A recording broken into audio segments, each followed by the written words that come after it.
We'll get this going. My name is Jorge, and together with Constantine, I'll let him introduce himself in just a second.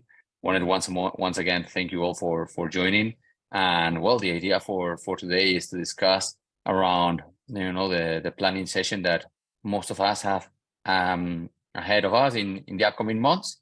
So it's gonna be amazing to be sharing this space with Constantine and hear his thoughts on how he's tackling that. I'll also chip in and trying to add some as part of my experience. Hope everyone can find it useful. And as I said, although there was a lot of questions shared beforehand, if anyone wants us to dig deeper in any specific topic, please let us know. Constantine, if you would like to introduce yourself, that would be amazing. Yes. Hi, everyone.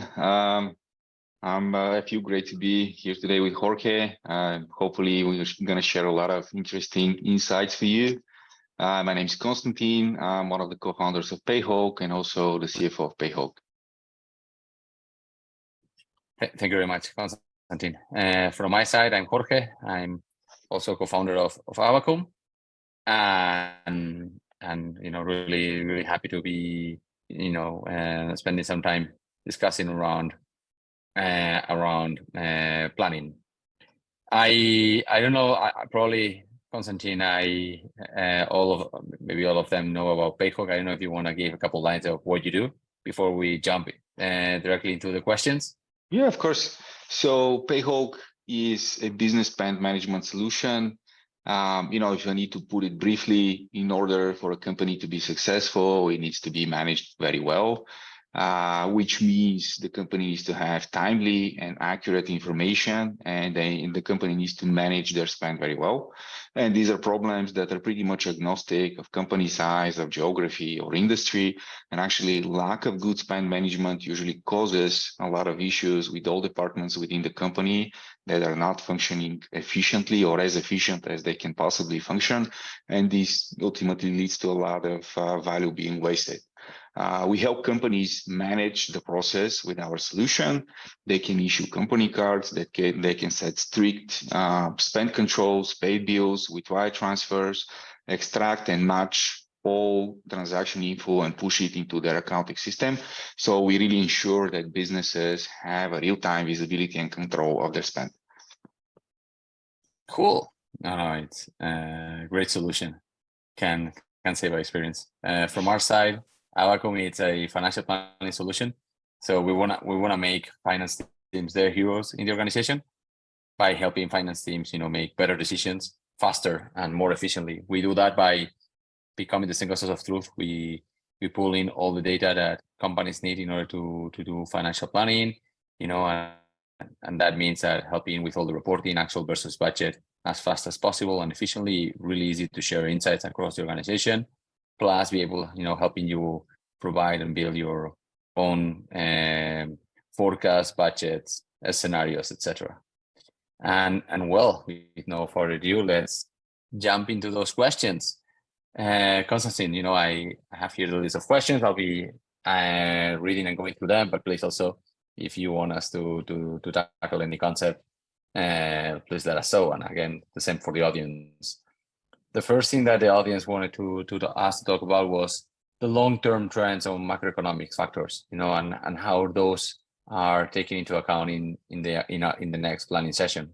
Probably what you and us and everyone has seen in the last year is that things change pretty rapidly, but clearly the market trends and macroeconomics is something that we had to take into account last year. And how do you see this for the next planning session?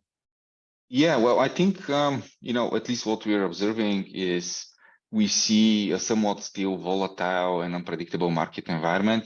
We went through a lot of different critical situations last year and even this year, with the Silicon Valley Bank collapse and our regional banks in the US. Yesterday, there was the news about WeWork, how they're struggling with basically going concern. So at least for me, the expectation is that this uncertainty and this volatility that we've seen on the market is going to stay for some time. Probably the rates and the inflation concerns that we had in 2023 and 2022 are going to continue towards the end of the year and probably next year as well.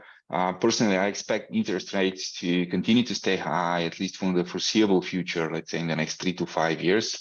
So in essence, a free money world that we all knew and we all lived in for the last decade or so is gone. So we need to prepare ourselves for what's coming. I think essentially this is going to have a big impact on companies that want to fundraise or companies that have other investments in place like venture debt or any type of debt instruments, because it's going to be very hard to do fundraising in the next 1 year, or let's say 1 year or 2 years. And also venture debt is going to be super expensive. So interest rates, as I said, my expectation is they're going to continue to stay very high. So the main focus actually on the finance function, and I think the CFOs are kind of becoming like one of the main characters in the business nowadays, is because they need to manage very well the risk. On one hand, like any business risk, any suppliers that potentially can go out of business. On the other hand, you need to be very cautious on your spend, how you spend money, how you can put your company on the profitability, or at least on a clear path to profitability within the foreseeable future. And this puts a lot of effort of the whole finance function. So now more than ever, finance leaders really need to become this guardian of the interest of the company and be the cool-headed persons in the room that have a realistic view of what is happening, what's about to happen, and how we can plan for the future. Fully agree with you, but actually I was thinking, because it's something similar that what we've seen in last months, but that should be good also for Payhawk in a sense, having more control over expenses. Yeah, of course. And so I hoped, because that's also something that we've seen in Abacum, right? It's true that all the market conditions probably are still not too much positive in the outlook for the next months.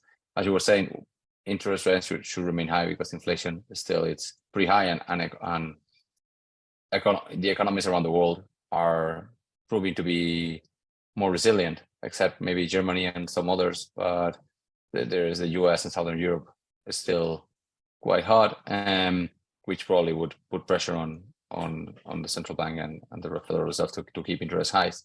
But at the end, also from our side, what we've seen is that more than ever, it's important for you to have full control over your financials. And it's true that we've seen that the CFO it became more and more important in the last month with the importance on cash growing the way it did. Is that something in a sense, right, that you are looking into the next months for your planning, expanding, Yes. because there is a positive trend for Payhawk. Yes, I think in general, the CFO tech stack or the CFO tech solutions can really empower finance leaders and finance team members to really excel in this environment, just because you need to be very fast, very agile, very adaptive to what is happening on the market. And the only way you can do that is being empowered through technology. So either use something like Payhawk that can really help you manage your spend, have that real-time visibility and control, but also solutions in the FP&A space like Abacum that can help you do a lot of iterations very fast, test different scenarios, be prepared for any outcome there is. I think one of the key items that's going to be on the agenda is really speed, and how fast you can iterate on your business model, how fast you can take and make decisions in the current market environment. And this is all going to be dictated by the CFO solution stack that you use. I mean, how empowered is your business to get accurate data, analyze this data, make different scenarios, make a decision, and then move on. And then do this every month or so, or whatever timeline you operate with. But you really need to build that core functionality and that capability within your team. Fully agree. And I think we have a couple of questions coming on that topic. If we move to the next one, people were asking us regarding the relevance of headcount, because usually in our business, in SaaS businesses or some others, headcount is often 70% of OpEx. So how can companies look at their headcount and analyze the different underlying expenses?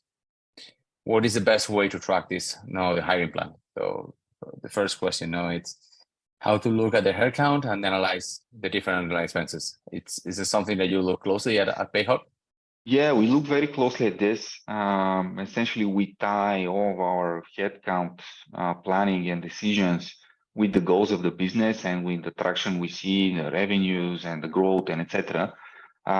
We have actually set a lot of time internally to develop a capacity planning model for each function.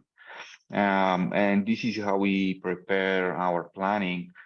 With us, the headcount is actually probably between 70 to 80% of the OpEx. So this is one of the main OpEx line items, but also one of the critical factors whether you can scale the business or not, because you depend on the people that you have and the resources that you have available.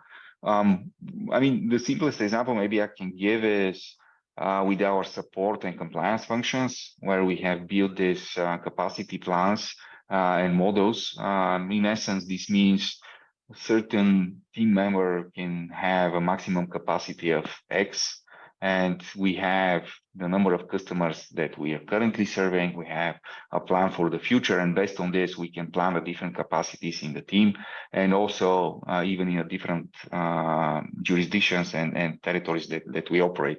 The same thing applies, for example, for the sales and marketing. If you have a good and predictable sales and marketing machine, you can really tie the results and the goals that you want to achieve as a business into how you start that sales and marketing machine.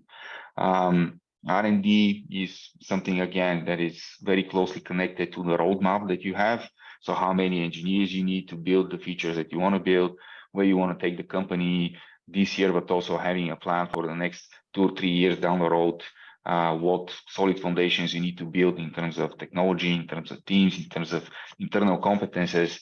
And this is all baked into, again, a capacity planning model that you employ.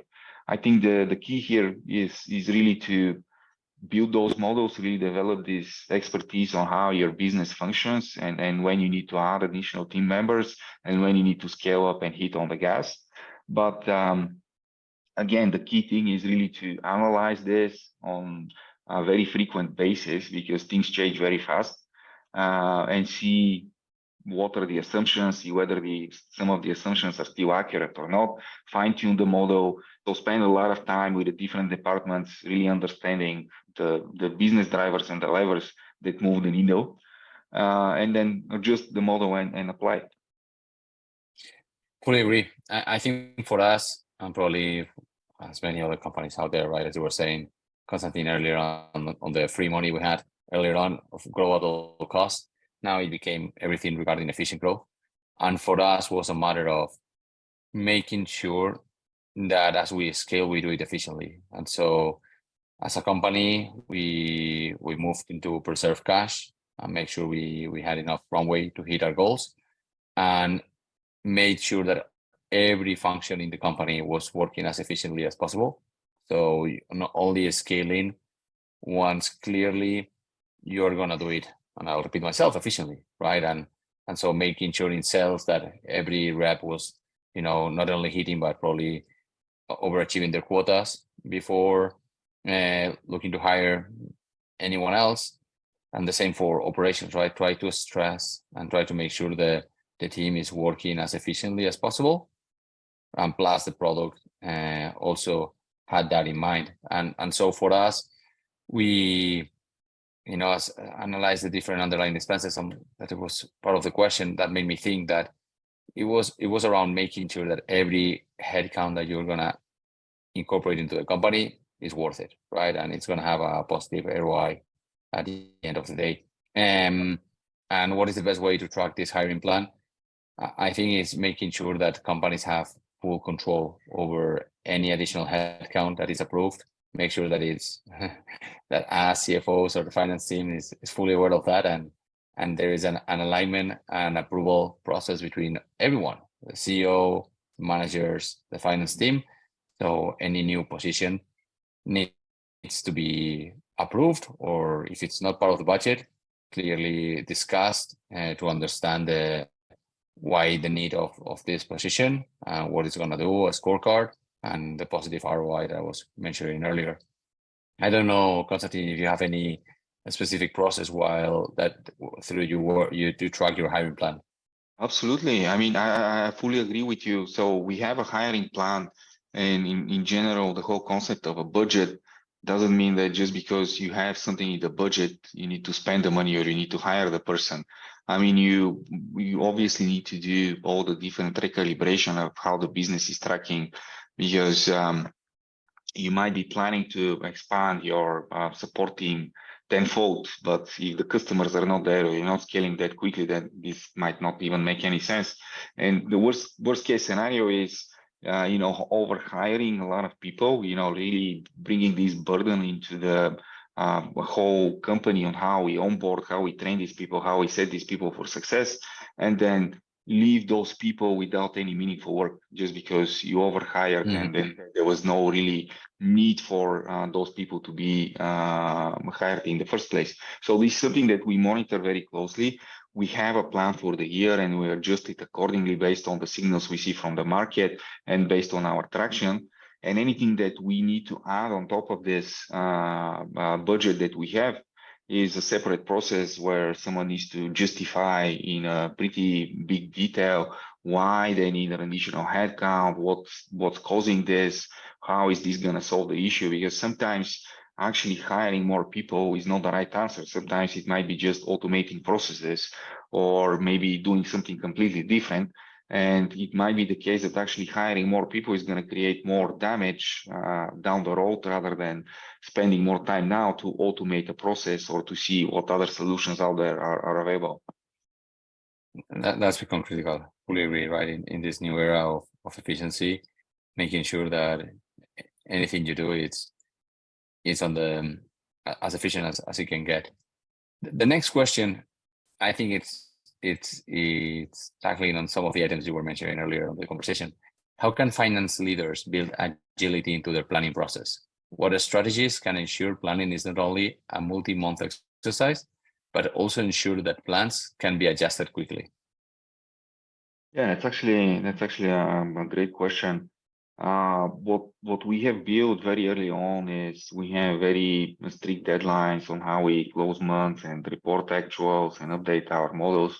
So from the very early days, we did monthly roll forward forecasts. So we get the actuals, we put them in the model, we analyze the critical assumptions, see where we have big deviations, where we need to adjust, whether this is a trend that has been continuing for the last, 2-3 weeks, 1-2 quarters, that we need to take into account and really offset any expectations for the future with what we're seeing, or whether this is like a one-off event that we are observing in the current month, but we don't expect that to happen in the next month or even in the next year or so.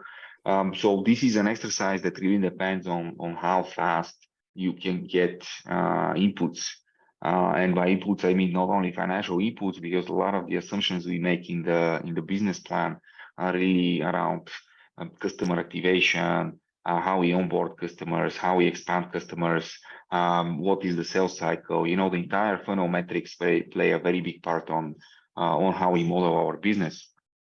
And we've built our business plan and our model in a way where we can easily update the forecast with the critical assumptions or with the trends that we are seeing, put the actuals in, and then extrapolate and see how the business looks down the road, 12 months, 24 months, 36 months, which is actually a great thing because we are always ready for a fundraise this way. I mean, even if today we need to send a 3-year plan to a potential investor or a potential partnership that we want to do, we have this data readily available, and it's very accurate and it's very rigid, just because we set a lot of time to develop the model so that we can update it easily and we can extrapolate all the results and have like this short-term to mid-term to long-term view of the business, how everything we change is going to impact our burn rate, our top line growth, or all the other KPIs that we track. No, that's great, Konstantin, and a lot of insights there. One thing that was resonating in my head as you were explaining that agility process, it was that I think today companies, and this applies to any team, right? It's a matter of setting a process that is going to allow you to learn quickly. So when you budget, what you are doing is, yes, of course, setting objectives, or when you build a forecast, but is you're setting your expectations for the company performance.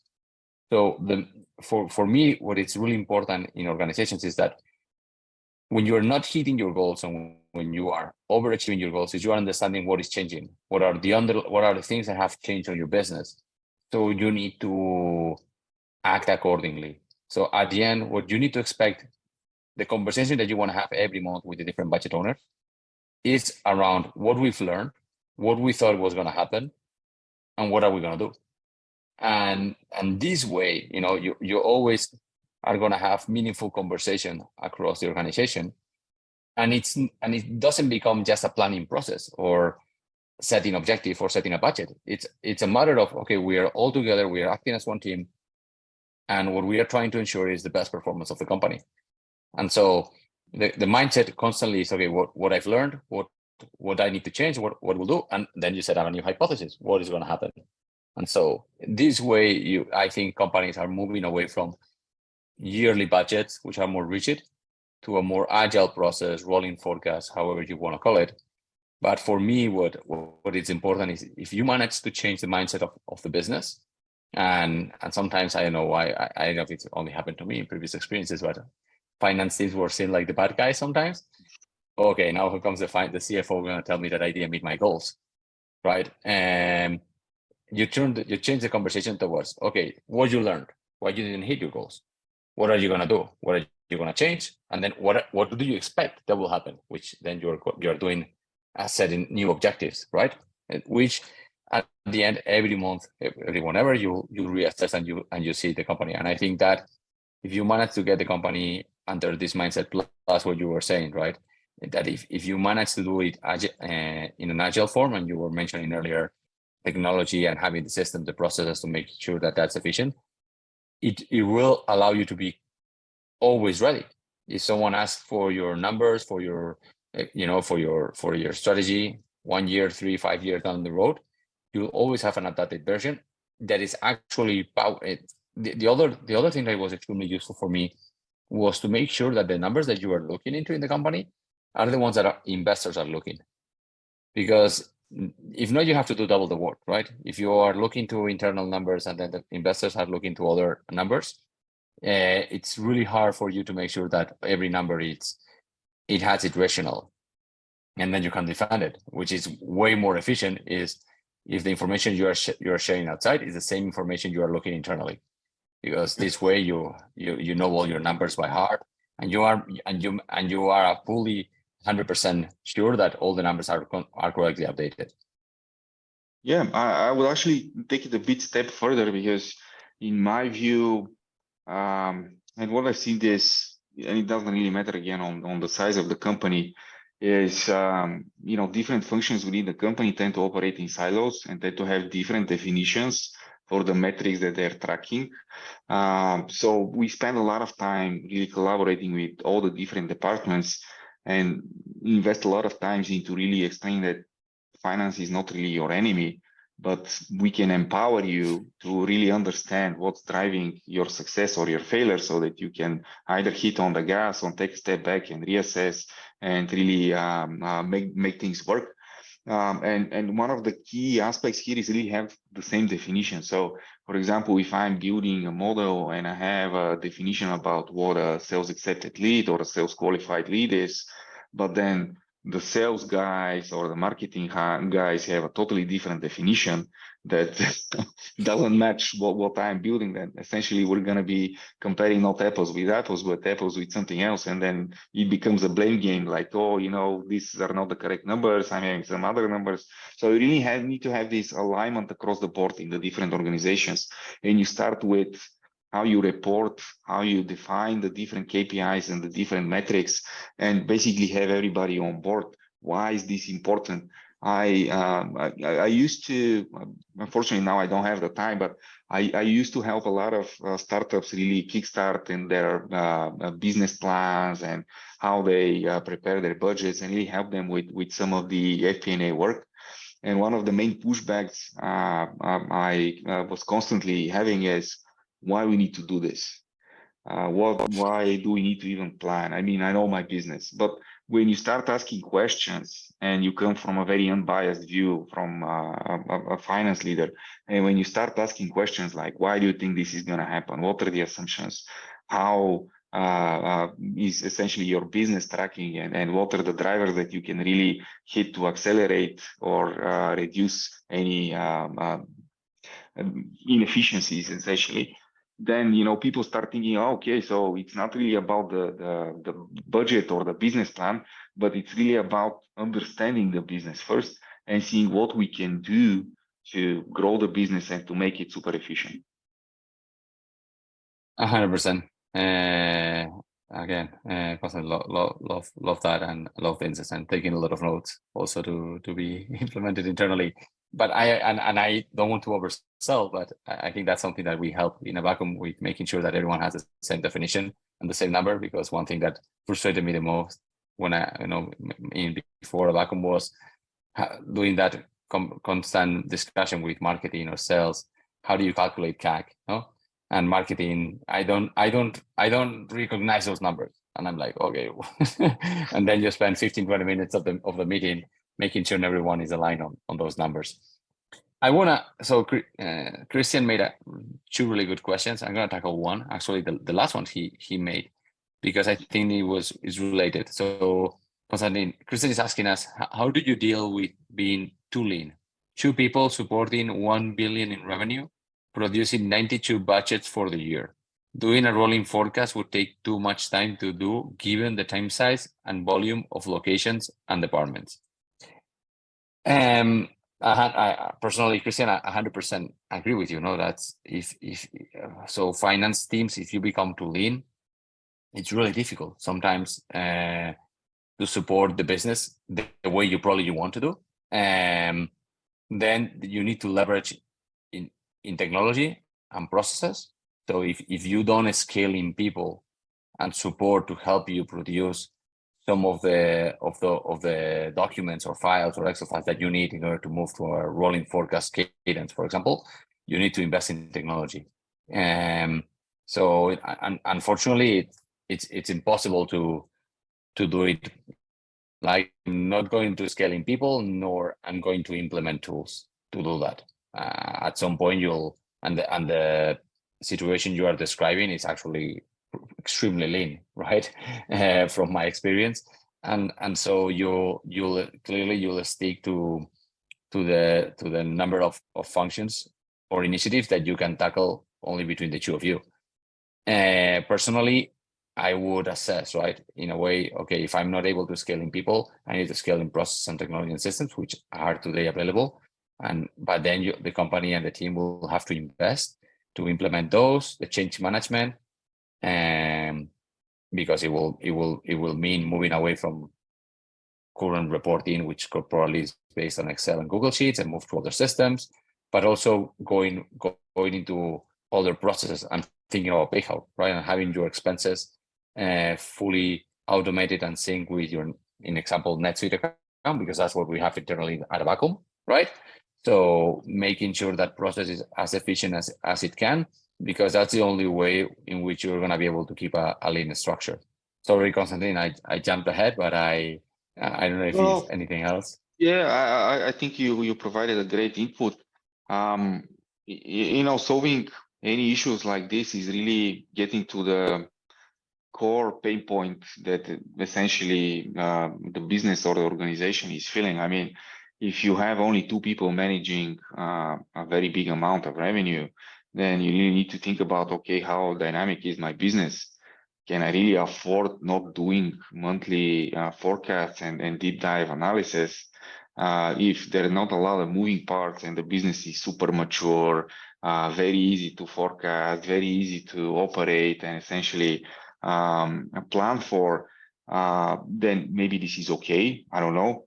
But if you need a lot of more deep dives into what is driving this revenue, can we be more efficient? Can we grow it more? Can we hit our numbers? Can we be more aggressive with our numbers? What's exactly getting in our way into growing the business, let's say not 10%, but 50% this year, then you definitely need more manpower.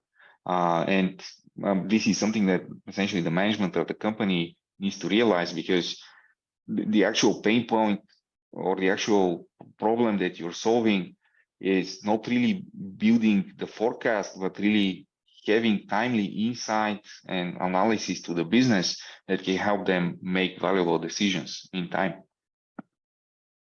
And here, Constantine, I was remembering that what you just said about regarding the startup founders that tell you that why do we need to plan, right? Yes, I think exactly. some companies don't realize how important finance is, and they will sometimes one day they will need something, they will need it fast, or something is not there, and suddenly it becomes like, oh my God, why we didn't do this before, or why I didn't invest, and I've seen it, and it's true. Sometimes people don't realize the importance of finance teams and the finance function. Unfortunately for them, I'm sure at one point they'll actually will be aware of that, and that day will be painful. So actually, I think our job is also to make sure internally everyone is aware of that, and they understand the risk that some companies might take by not investing or giving the right share of voice to the finance function. There was something else Christian was mentioning that has to do with this question plus some other topic we were discussing earlier. How about centralization of certain processes to gain efficiencies of a scale? I would say that that's a trade-off. I don't know, and it depends on different organizations, right? In the past, I've worked at bigger companies with entities around the globe, and clearly, if you were to centralize things at the headquarters, you would gain efficiency, but then you lose the knowledge of those markets. So every business is different. And so I would say that efficiencies find themselves a limit, because you might be making worse decisions because you might not have a specific knowledge that comes from the given markets, right? So yes, centralization is attractive because clearly the Excel can help you and can show you that that you can become extremely efficient, but maybe you might be lose some other not so tangible item. And that's what I saw in previous experiences. But I would say that different companies Abacum is way smaller on that side, but I would look to Constantine because they have a bigger organization than us. Well, we have some of the functions being centralized for sure, because there is a lot of added value when you centralize a function, just because having everybody in the same space, exchanging ideas, talking to each other, really makes the process a lot more faster and a lot more enjoyable. But usually after a certain stage, you would need local support as well. So as your team grows in different locations, or you have more complex cases, it's regardless of whether we talk about finance or legal or marketing or whatever, you would always end up in a situation where the centralized team cannot handle like a lot of the complexities that are coming from a specific region or a specific location that you have people in or operations in. And at that point in time, it makes sense to actually get this local support that you need. So having someone that's fully dedicated and working there, really understanding and being in daily interactions, even physically meeting with people in that office. I think one of the main strategic items that usually companies plan, and essentially big corps plan, is they have this, I would say, 5 to 10 year cycle when they start initially by saying, oh, we're going to centralize everything. And now 5 and 10 years after, they're doing the exact opposite thing. We're going to decentralize everything. And then they centralize everything again. So I think it comes in different cycles. And usually when you have like a new CEO or a new CFO or a new leadership member, they either go for one or the other, and then when somebody else joins, then it's the exact opposite process. So I think it's probably a motion that goes either ways. For example, we had our marketing team centralized. Now we are decentralizing. We're having the local marketing directors to support the different markets. Maybe at some point we might consider centralizing everything again. I don't know. But I guess where I'm going with this is not something that's really set in stone. Centralization or decentralization can work very well depending on your business and your size and how you change down the road. So you might be going through either of those processes in a cycle of, let's say, 3 to 5 or 10 years. Yes. Excuse me, the allergies.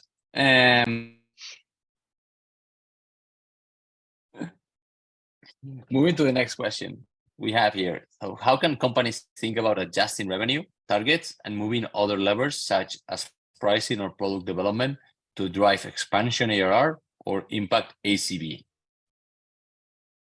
What do you think, Constantine? Well, I think it really comes down to understanding your business and your customers, your drivers. I mean, how your customers are using the product, what can drive, faster or better adoption of your product, how you can retain and expand customers.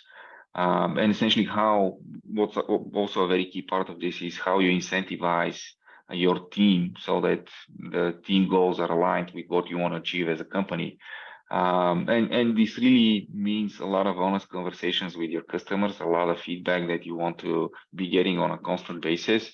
Obviously, as you scale your company, this becomes harder just because there are more people, there are more layers in terms of management and in terms of different functions and different roles within the company. But you always need to have this feedback from customers of where they want to go, how they're using your product, what they need as additional features, what can help them adopt it faster, use it more, essentially help you expand your MRR. And I think also it's very different, things that work, for example, for your business to scale it up to 1 million in annual recurring revenue won't necessarily work for scaling it from 1 million to 10 million or from 10 million to 100 million. So you need to constantly reinvent your go-to-market strategy, your pricing, your value proposition. Typically, I mean, the best business case is you start with a value proposition targeting a very specific customer. You have a very specific ideal customer profile at a very targeted niche. And once you dominate this niche, you start expanding into other adjacent markets or other adjacent market niches that you can tackle. And the only way to do that is really start very focused on a pain point that you're solving for a specific customer. And then as you grow, you start getting more feedback from customers that have different pain points or bigger customers or adjacent markets, and really adapt your product and your value proposition and your pricing so that you can scale up. As I was listening, Constantine, one of the things that is clear, I think, for me, and I've read some messages on LinkedIn in the last weeks, and it made me reflect, is that as you were talking about your company, and I imagine that some business things of Payhawk are coming to your mind, is that finance teams need to know a lot about the business. Oh, yeah. And so, how can companies think about adjusting revenue targets and moving other levels such price?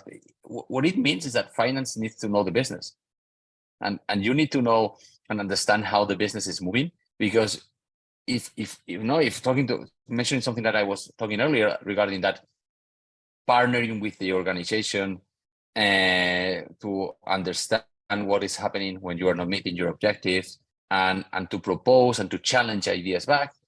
What it means is that finance teams need to become experts, as experts as possible on the business that you are managing, because that's the only way in which you can do as Constantine was doing, that he was mentioning a lot of different KPIs and a lot of different items that clearly impact business metrics.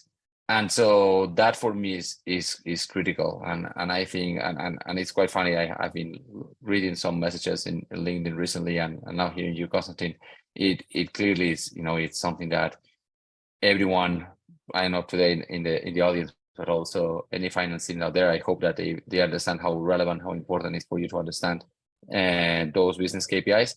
And then, as I was mentioning, right, any company today, because markets are changing so rapidly, and the last 3 years have been a proof of that. COVID, wars, interest rates, Silicon Valley Bank, right? And you need to constantly be assessing all the different levers, because you need to adjust and to adapt, and so constantly be learning, constantly understanding what is happening in the market, and you need to know your business. The following question they're asking us, okay, or finding go-to-market efficiencies without the need for linear headcount increases. I think we talked a little bit about that earlier, but I don't know, Konstantin, if you want to add anything else. Yeah, well, I mean, so everything in Excel works pretty well. You can just like drop a cell and a formula and everything works automatically like magic. Unfortunately, in the real world, that's often not what happens. So you would rarely find a linear progression or correlation with any KPIs or business activities.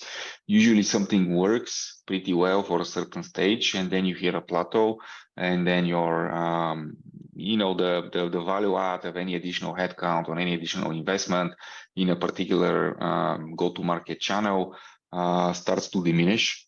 And that's where you need to be very proactive in exploring and experimenting a lot with different ways of how you can essentially package and sell and partner and go to market with your product. Because sooner or later you're gonna hit a plateau and you would need to create something different because the strategy that you had is no longer working. So I haven't seen a business that has a linear correlation between the inputs for a long period of time. Usually you can do this in a short cycle, but then in the mid to long term, this usually breaks. Yes, as it does. The following question. Let's see. They are pushing us to give real examples. No, scaling for the future involves anticipating growth and expansion. What are some practical ways businesses can forecast their financial needs and adjust their plans accordingly for sustainable growth?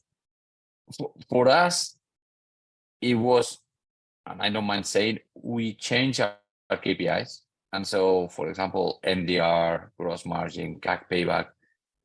So efficient growth KPIs become more and more important.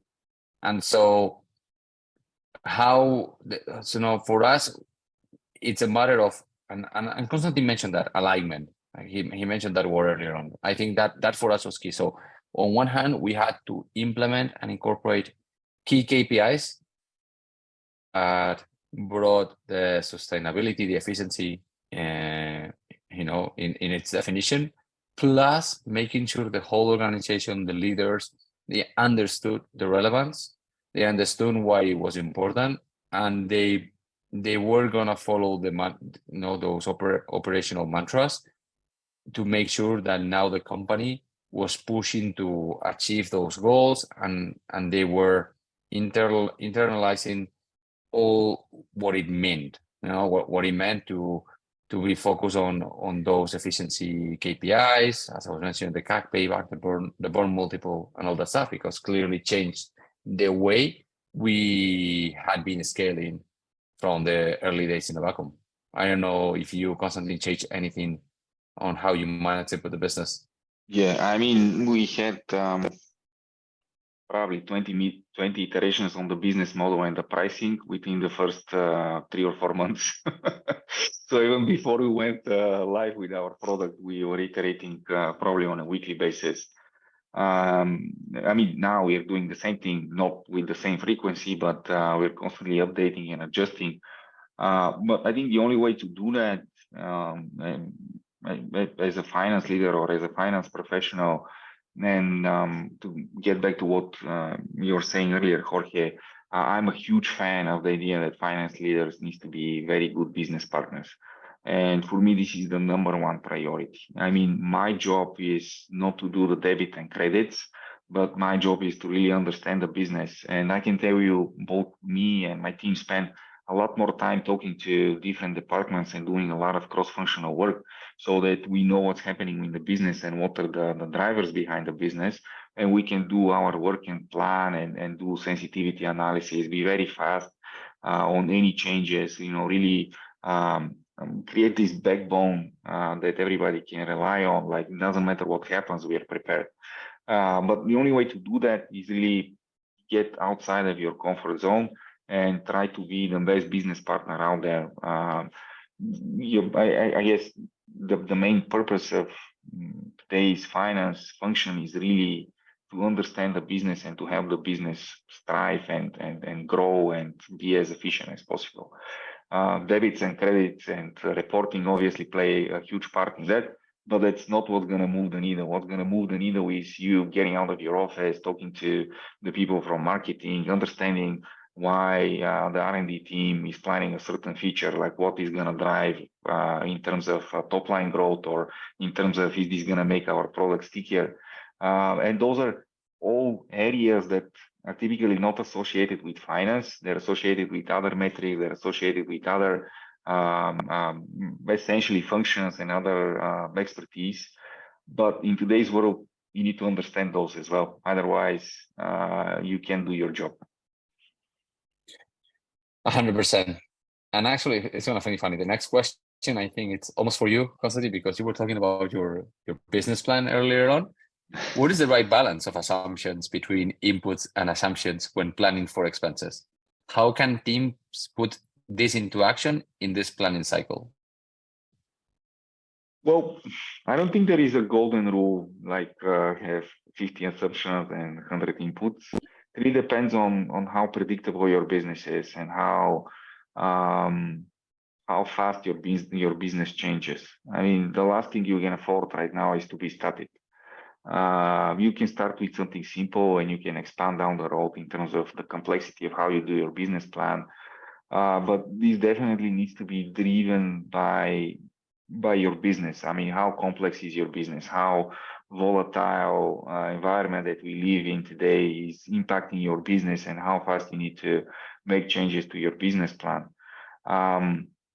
What we typically do, and we have been doing for the last few years, is we create various different scenarios. So we have a stretch goal, we have a more realistic goal, and we have a more pessimistic goal.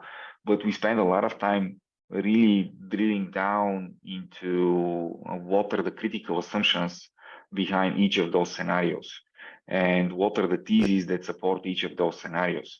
And once we start really getting actuals and seeing how we perform as a business, you can easily understand the traction that you have based on your performance into which scenario are you going. Are you going into the stretch one, the realistic one, the pessimistic one? Hopefully you're going in the stretch one, which means you need to hit on the gas and you need to get back to adjusting your business model, be more aggressive on the spend, on the hiring, on pretty much everything around the go-to-market strategy. On the other hand, if you're on the route to a more pessimistic scenario, then you need to reassess your hiring plans, you need to reassess your burn rates, you need to maybe tweak some of the campaigns that you're doing because you're not seeing good results.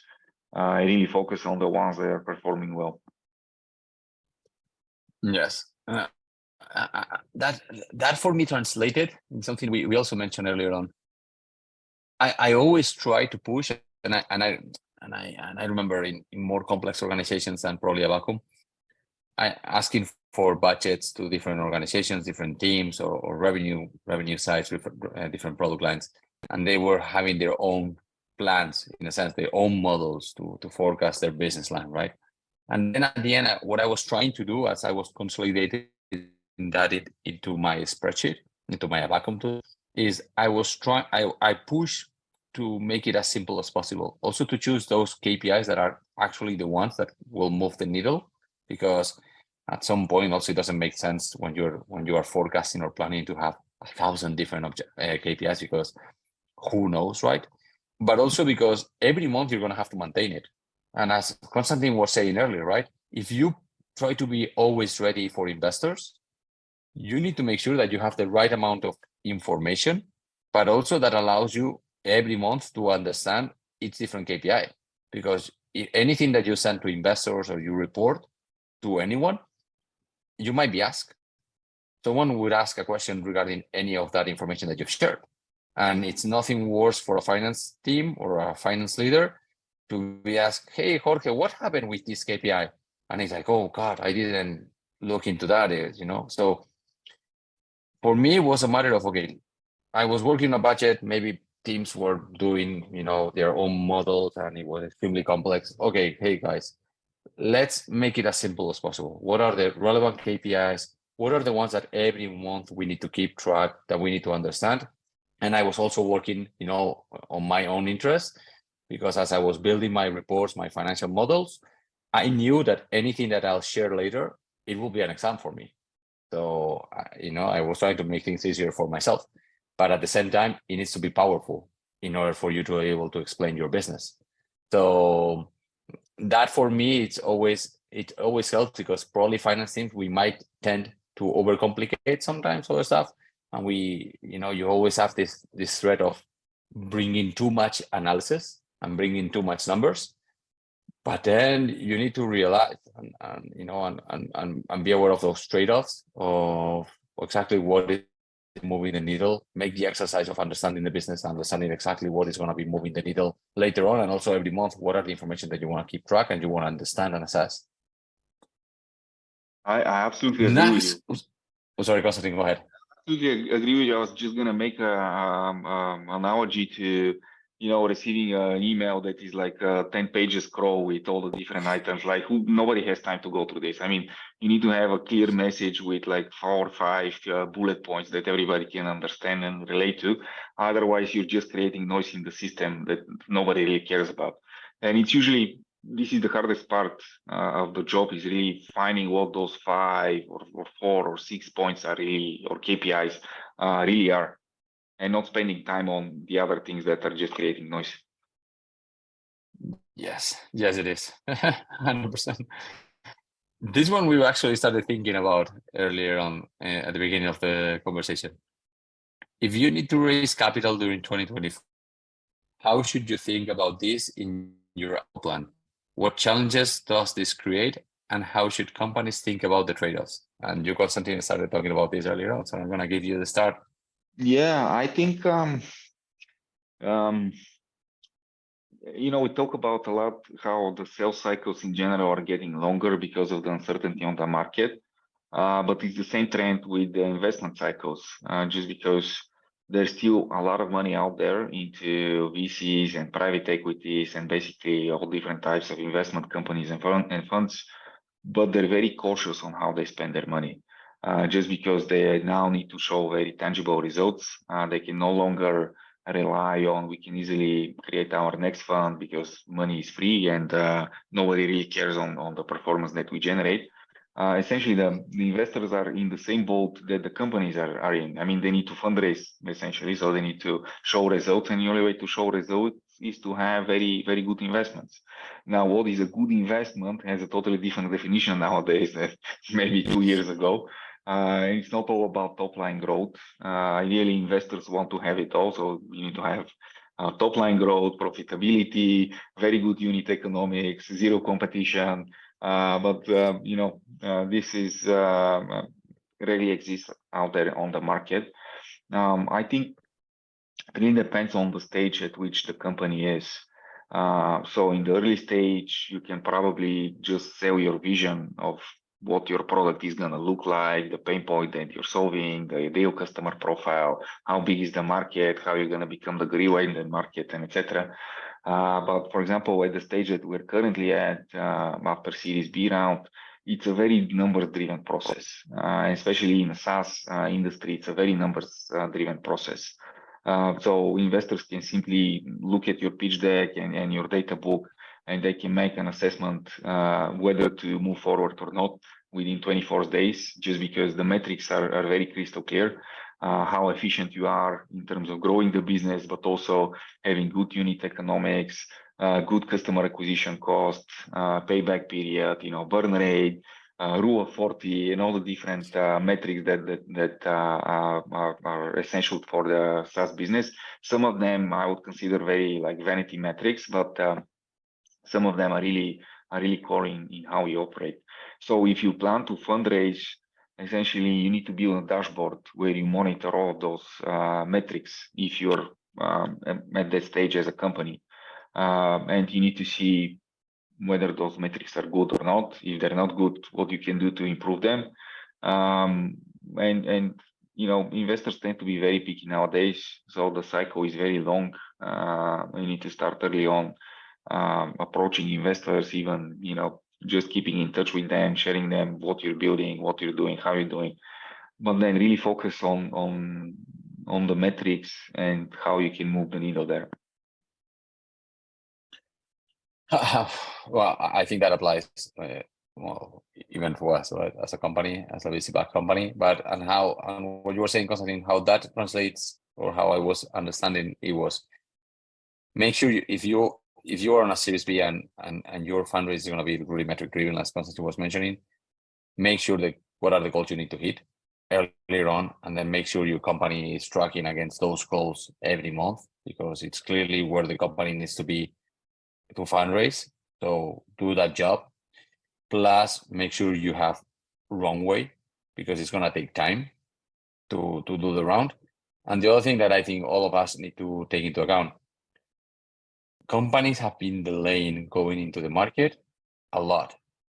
So there was a lot of companies that fundraised at the end of 2021, early 2022, that have been delaying their fundraise because they had cash. But that probably means that there are a few number of companies that might go to the market end of this year, going next year, right? So also that's going to be putting pressure on competition, right, for investors' appetite. And so take those things into account. It's going to take longer than expected. Depending on the type of round you want to raise, it's going to be really metric driven. So make sure you bring your company to performance. And so for me, it's a matter of make sure you have runway, and that you have plan A, plan B, plan C, because no one knows what's going to happen. I think a lot of companies will try to fundraise in the next months. Interest rates, as Konstantin mentioned, might not go down as fast as was expected some time ago. And our VCs will also need to fundraise, and there is some doubts on there too. So it might be a difficult time. So all of us should take that into account. And what it means for me is plan B, plan A, plan C, plan whatever, and have different options. Yeah, you know what? Something else that just came to my mind is, and I think this is something that people usually don't realize, is the amount of time you spend on fundraising, and how this can be a huge distraction from the business and really executing on your strategy. So this is really a trade-off that you also need to bake and to consider, because you'll be spending a lot of time talking to investors, essentially repeating the same story over and over and over and over again. Maybe some of them would want a bit more details. So it's essentially a trade-off of your time spent on the business versus talking to investors.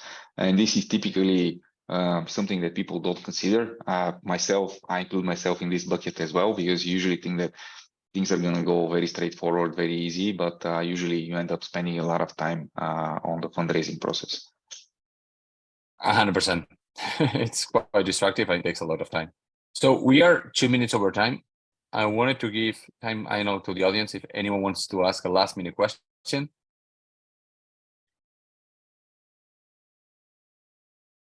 Going once, going twice. All right. So I don't know, Konstantin, if there's anything else you want to add. It went faster than expected. I was having a lot of fun, so I just realized we went over time. So don't know if anything else you want to add.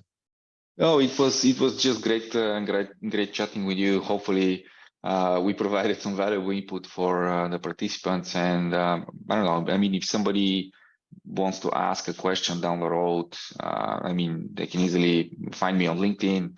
Trying to be responsive there as much as I can. But if you're interested in something, reach out afterwards. Likewise, and thanks, Konstantin. Thank you very much. It was great, and looking forward for the next. Thank you. Have fun, guys. Bye bye.